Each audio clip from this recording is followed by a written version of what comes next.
Gold trusted gold buyers. మీరు తాకట్టు పెట్టిన బంగారాన్ని విడిపించి ఈ రోజు ఉన్న మార్కెట్ ధరకు కొనబడను. సార్ ఫస్ట్ ఆఫ్ ఆల్ మీ సినిమా టైటిల్ చిరంజీవి. రీసెంట్గా చిరంజీవి గారి పేరు పెట్టుకున్న వాళ్ళందరికీ నోటీసులు వచ్చినాయి. బిజినెస్ చేసే వాళ్ళకి, టైటిల్స్ పెట్టుకున్న వాళ్ళకి. మీకు రాలేదా నోటీసులు? చిరంజీవ వేరు, చిరంజీవి వేరు. ఓకే. సో ఆ చిన్న డిఫరెన్స్ తెలిస్తే ఈ మనకు ఈ సమస్య ఉండదు. సో యాక్చువల్గా చిరంజీవి అంటే మీకు తెలిసినట్టుగా ఎక్కువ కాలం అంటే చావు లేకుండా ఉండే మృత్యుంజయుడు. అవును. చిరంజీవి అంటే ఒక మనిషిని ఆశీర్వదిస్తున్నప్పుడు అనే మాట. సో మన సినిమా ఏంటంటే ఒక వరం పొందిన ఒక హీరో. ఓకే. అతని గురించి సబ్జెక్టు. ఫస్ట్ వేరే టైటిల్ అనుకున్నాం, కానీ ఒక హీరోకి యముడి ద్వారా ఒక వరం వచ్చింది అన్నప్పుడు ఏం పెడితే బాగుంటుంది టైటిల్ అనుకుంటే అన్ని యమగోళ, యమ దొంగ ఇవన్నీ వచ్చేసాయి, యమలీల ఇవన్నీ వచ్చాయి కదా. అలా కాకుండా ఇంకేదైనా వేరే పెట్టాలి. ప్లస్ ఆ సినిమాలాగా లేదు మనది. యముడికి మూడు, యమ దొంగ ఆ టైప్లో ఉండదు మనది, యమలీల ఆ టైప్లో ఉండదు. కాబట్టి ఇంకేం చేస్తే బెటర్ అని ఆలోచిస్తున్నప్పుడు okay he's a blessed kid కదా, సో దానికి తగ్గట్టుగా అనుకుంటే చిరంజీవ అయితే బాగుంటుంది అని అలా టైటిల్ సెట్ చేసుకోవడం జరిగింది. అంతే తప్ప చిరంజీవి గారి పేరుని మిస్యూజ్ చేయడం కానీ ఆయన పేరుని యూనో వాడుకొని ఏదో అడ్వాంటేజ్ తీసుకోవడం అనేది కాదు. నోటీసులు వస్తాయని ముందే తెలిసినట్టుంది మీకు? అందుకే లేదు, యాక్చువల్గా ఇది ఎప్పుడో లాస్ట్ ఇయర్ పెట్టుకున్నాం మనం పేరు. ఆ నోటీసుల విషయం మొన్న 1 వీక్ బ్యాక్ తెలిసింది. స్ట్రైక్ అయిందా మీకు ఈ పాయింట్? జస్ట్ మిస్ అయ్యావరా అని? లేదండి, అంటే టోటల్గా డిఫరెంట్. ప్లస్ చిరంజీవి గారికి కూడా నేను చెప్పాను, ఓకే సార్ ఈ సినిమా పేరు చిరంజీవి అని పెట్టుకున్నాను సార్, ఇది కాన్సెప్ట్ అని చెప్తే ఆయన చాలా కొత్త కాన్సెప్ట్ అయ్యా, బాగుంది, నువ్వు చేయగలవు అవి అని చెప్పి ఆయన అప్రిషియేట్ చేశారు. ఓకే. సో అలాంటిది ఏదైనా ఉంటే అక్కడ నుంచి బయటకు రాగానే పక్కనే నోటీసులు వచ్చాయి, పక్క పంపియండి రైట్ అని. సో ఇది మనది చిరంజీవి కాదు, చిరంజీవ. పైగా అంటే చాలా మందితో ట్రావెల్ కొంచెం ఉంది సార్, పరిచయాలు ఉన్నాయి. చాలామంది చెప్పేది ఏంటంటే ముఖ్యంగా మీలాంటి అంటే ఒక జబర్దస్త్ లాంటి ఒక స్టేజ్ నుంచి అంచెలంచెలుగా ఎదుగుతూ వచ్చిన మీ బ్యాచ్ ఏదైతే ఉందో ఆయనకి భయంకరం ఇష్టం అంట చిరంజీవి. చాలా ఇష్టం అండి చిరంజీవి గారికి. జబర్దస్త్ అంటే ఎంత ఇష్టం అంటే ఆల్మోస్ట్ ఇప్పటికీ నేనైతే ఒక 10-15 సార్లు పర్సనల్గా వెళ్ళి కలిశాను. బట్ మా జబర్దస్త్ టీం అందరినీ పిలుచుకొని మరి ఆయన ఒకసారి ఇంట్లో అందరినీ పిలిచి కలుసుకున్నారు. ఆయనకు పద్మ విభూషణ్ వచ్చినప్పుడు కూడా చాలామంది మా జబర్దస్త్ నుంచి వెళ్ళి ఆయన్ని, నేను పర్సనల్గా వెళ్ళాను అది వేరే విషయం, కానీ మా టీం అందరూ కలిసి వెళ్ళి ఆయనని విష్ చేసి అంటే అందరికీ టైం ఇచ్చారు. సో అంతేకాకుండా జబర్దస్త్లో ఉన్న చాలామంది సినిమాల్లో, ఆయన సినిమాల్లో కూడా చేయడం జరిగింది. ఆయన బాగా ఎంజాయ్ చేశారు షో. అంటే ప్రతి ఒక్క ఆర్టిస్ట్ని పేరు పెట్టి పిలిచారు, అది మాకు చాలా హ్యాపీ అనిపించింది. సూపర్ కదా కదా. ఈవెన్ మా గడ్డం నవీన్, జబర్దస్త్లో చేసిన గడ్డం నవీన్ ఒకసారి మేము సైరా సినిమా రిలీజ్ అయినాక వెళ్ళి కలవడానికి వెళ్తే, ఏం నవీన్ నీకు ధృవ సినిమా కంటే కొంచెం పెద్ద క్యారెక్టర్ పడ్డదా అని అడిగారు ఆయన. అంటే అంత గుర్తు పెట్టుకున్నారు. అంతకుముందు సైరా నరసింహారెడ్డి, ధృవ రెండు సురేందర్ రెడ్డి గారు చేసిన సినిమాలే కదా.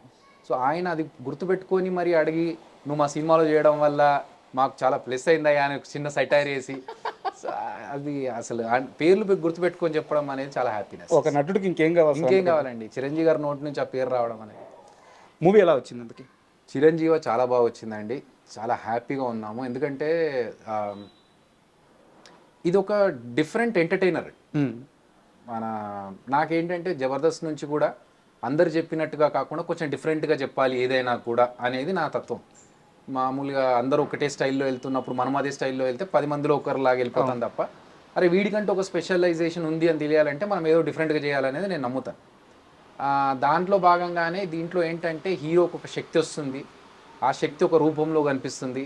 సో షూటింగ్ చేసేప్పుడు జనాలకు అర్థం కావట్లేదు, అంటే ఈవెన్ అందులో పనిచేసే క్రూ వాళ్ళకు కూడా ఏంటి ఏదో చేస్తున్నారు కానీ ఏంటి అనేది ఎవరికి అర్థం కావట్లేదు. ఒక్కసారి మనం సీజీలో అన్ని షార్ట్స్ అన్నీ అయిపోయిన తర్వాత, ఆ ఎఫెక్ట్స్ అన్నీ వేసుకున్న తర్వాత, సీజీ షార్ట్స్ పడ్డ తర్వాత టీజర్ వచ్చినా ట్రైలర్ వచ్చినా మా క్రూ అందరూ మళ్ళీ మెసేజ్లు పెట్టి, సార్ మీరు అప్పుడు చేస్తున్నప్పుడు ఏదో అనుకున్నాం కానీ ఇంత బాగా వస్తుంటే మాకు అసలు అర్థం కాలేదు, ఈ కాన్సెప్ట్ అనేది అవుట్పుట్ చూసిన తర్వాత కానీ వాళ్ళకి అర్థం కాలేదు. సో నా వరకు నేను చేసిన వర్క్ బాగుంది అని అనుకుంటున్నాను. అది ఆడియన్స్ కూడా చూసి బాగుంది అంటే ఐ విల్ బీ హ్యాపీ. అభి గారు, ఒక serious question and straight question. ఈ సినిమా మీరు అనౌన్స్ చేసే టయానికి రాజ్ తరుణ్ లైఫ్ చాలా బాగుండేది. అవును. సినిమా షూట్కి వెళ్ళే టయానికి రాజ్ తరుణ్ లైఫ్లో చాలా జరిగిపోయాయి. కరెక్ట్. తనకు సంబంధం లేకుండా, తన ప్రమేయం లేకుండా కొన్ని జరిగిపోయాయి. తను కొంత ఓపికగా ఉండడం వల్ల, తన తప్పు వల్ల కూడా కొన్ని జరిగినాయి. ఫైనల్గా ఒక స్టేజ్ ఎలా వచ్చిందంటే సార్, తను ఒక ప్రెస్ మీట్కి వచ్చాడు, లాస్ట్ మూవీ ప్రెస్ మీట్కి వస్తే అక్కడ కూర్చొని చూస్తున్నాం రాజ్ తరుణ్ గారిని, ఆ చెయ్యి షివరింగ్ ఆగట్లేదు ఆయనకి, అది ఆగట్లేదు, మనిషి సన్నగా అయిపోయాడు, మాట బయటకు రావట్లేదు. అలాంటి సిచ్యువేషన్లో ఉన్న ఒక మనిషితో మీరు షూటింగ్ ఎలా చేయించుకోగలిగారు? So Chiranjeevi first day shoot అప్పటికి చాలా పెద్ద కాంట్రవర్సీ జరుగుతుంది. అవును. మనం అలాగని చెప్పేసి షూట్ ఆపుకునే పరిస్థితి లేదు. Shoot day first day announce చేసాము, అన్ని సెట్ గిట్ అంతా మాట్లాడేసుకుని రెడీ అన్న తర్వాత ఆయనకు ఫీవర్ 102 ఫీవర్లో ఉన్నారు. ఓకే.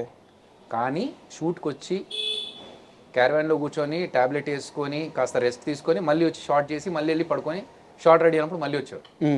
మీరు అన్నది నేను కూడా పర్సనల్గా చూశాను. నేను ఇట్లా చెయ్యి వెనకాల వీపులో ఇలా పెట్టి భయ్యా అని మాట్లాడుతున్నప్పుడు మొత్తం బాడీ షివరింగ్లో ఉంది. అవును, మీరు చెయ్యి చూశారు కదా, మొత్తం బాడీ షివరింగ్లో ఉంది. ఓకే. సో అంత షివరింగ్లో కూడా ఆయన డెడికేషన్తో ఏ డైలాగ్ కూడా మిస్ అవ్వకుండా చెప్పినప్పుడు భయ్యా ఇంకొంచెం ఎనర్జీ పెంచాలి, ఇక్కడ మనకు సినిమా చూపిస్తాం ఆ స్టైల్లో ఉండాలి, ఎనర్జీ మీది ఆ రేంజ్లో ఉండాలి అన్నప్పుడు ఆయన మళ్ళీ దాన్ని పర్ఫామ్ చేసి మళ్ళీ.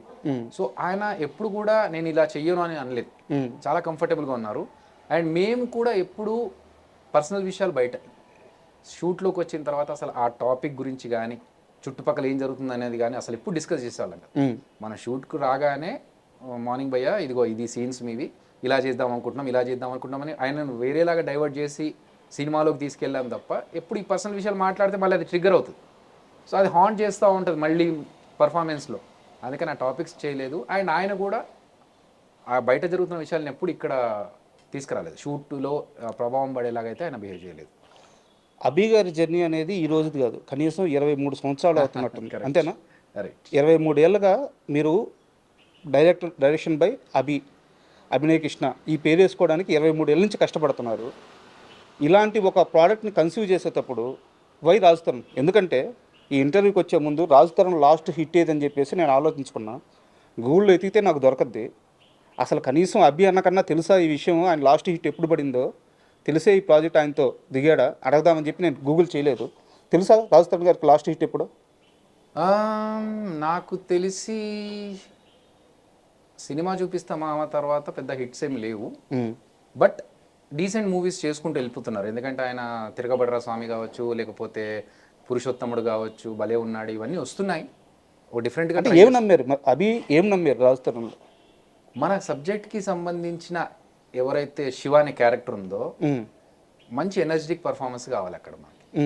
సో నేను ఈ ఏజ్ గ్రూప్లో చూసుకుంటే హై ఎనర్జీ పర్ఫార్మెన్స్ ఇచ్చేది రాజ్ తరుణ్ గారు. Okay, right. రామ్ పోతినేని, రాజ్ తరుణ్ వాళ్ళిద్దరు high performance energy, super energy ఉంటుంది 100%. ఇప్పుడు నేను స్టోరీని నమ్మాను, పర్ఫార్మెన్స్ పరంగా రాజ్ తరుణ్ గారు యాప్ట్. సో ఆయన హిట్ ఉందా లేదా అనేది నేను నిజంగా ఆలోచించదలుచుకోలేదు. ఎందుకంటే నేనేం పెద్ద హిట్లో లేను, నా దగ్గరికి రాజ్ తరుణ్ వచ్చి చేయడానికి. రైట్. నేను ఆలోచించేది ఏంటంటే కాన్సెప్ట్ బాగుంటే, బిచ్చగాడు సినిమా తీసుకున్నప్పుడు విజయ్ యాంటనీ ఎవరికి తెలియదు తెలుగులో, అట్లీస్ట్ కాంతార చేసేటప్పుడు రిషబ్ శెట్టి తెలుగులో ఎవరికి తెలియదు. అవును. మన తెలుగులో కూడా చాలా సినిమాలు ఎగ్జాంపుల్స్ ఉన్నాయి ఈ మధ్యకాలంలో హిట్ అయిన సినిమాలు తీసుకుంటే. అలా కాన్సెప్ట్ బాగుండి యాక్టర్ పర్ఫార్మెన్స్ బాగుంటుంది అనుకుంటే చాలా అనుకున్నాను నేను. ఓకే. ఎందుకంటే దీని ద్వారా ఆయనకు మంచి బ్రేక్ వచ్చి సినిమా మంచిగా ఆడితే ఇద్దరికీ లైఫ్ ఉంటుంది. అవును. అంతే తప్ప నాకు హిట్లో ఉన్న హీరో వచ్చి చేస్తే నాకు నిలబడుతుంది అనేది నేను ఎప్పుడు ఆలోచించలేదు. కాన్సెప్ట్ బాగుంటే మనం ఇంకేమైనా హెల్ప్ అవుతామా రాజ్ తరుణ్ గారికి, ఆయనకు ఒక హిట్ ఇవ్వగలిగితే మనము బాగుంటుంది కదా అన్నట్టు ఆలోచించాను తప్ప ఇంకొంచెం బెటర్ హీరో ఉండి మనకు చేస్తే మనకు హెల్ప్ అవుతుంది అనేది నేను అప్పుడు ఆలోచించాను. అంటే మీకు సంబంధించిన కొన్ని పర్సనల్ క్వశ్చన్స్ కూడా ఉన్నాయి. ఇంకొకటి సినిమాకి సంబంధించిన ఒక క్వశ్చన్ అడిగి కాస్త మనం పర్సనల్గా వెళ్దాం. ఇప్పుడు ఎలా అయితే మీ హీరో గురించి బయట ఒక కాంట్రవర్సీ నడిచిందో, అలాగే మీ హీరోయిన్ గురించి కూడా ఒక కాంట్రవర్సీ ఉంది. అవును. మీరు టీజర్ రిలీజ్ చేసిన తర్వాత అమ్మాయి పేరు కుషిత కల్లపు. ఓకే. అంటే ఈ ఓడు వాడకూడదు ఇంటర్వ్యూలో, బట్ మీకు అర్థం అవ్వాలని వాడుతున్నాను. ఆ హీరోయిన్ మీరు టీజర్ రిలీజ్ చేసిన తర్వాత బజ్జీల పాప హీరోయిన్ ఏంటి సోషల్ మీడియాలో ట్రోల్ నడిచింది. బజ్జీల పాపను హీరోయిన్ చేసేసాడు అభి. ఓకే, అది చూడలేదు నేను. యాక్చువల్గా సారీ టు ఈ ఓడు యూజ్ చేసినందుకు. ఇలాంటి ఒక ట్రోల్స్ వచ్చినప్పుడు కానీ లేకుంటే అమ్మాయి ఎంత స్ట్రాంగ్గా ఉంది? నేనేమంటున్నా అంటే సేమ్ థింగ్. ఇప్పుడు సినిమా చూసిన తర్వాత అమ్మాయి కాంట్రవర్సీస్ ఏంటి అనేది పక్కన పెట్టేస్తాను. అంటే మనకు సినిమా పరంగా అమ్మాయి హెల్ప్ అయిందా, అమ్మాయికి మనం హెల్ప్ అయ్యామా, పర్ఫార్మెన్స్ కరెక్ట్గా ఇచ్చిందా, అంతవరకే నేను చూస్తున్నా.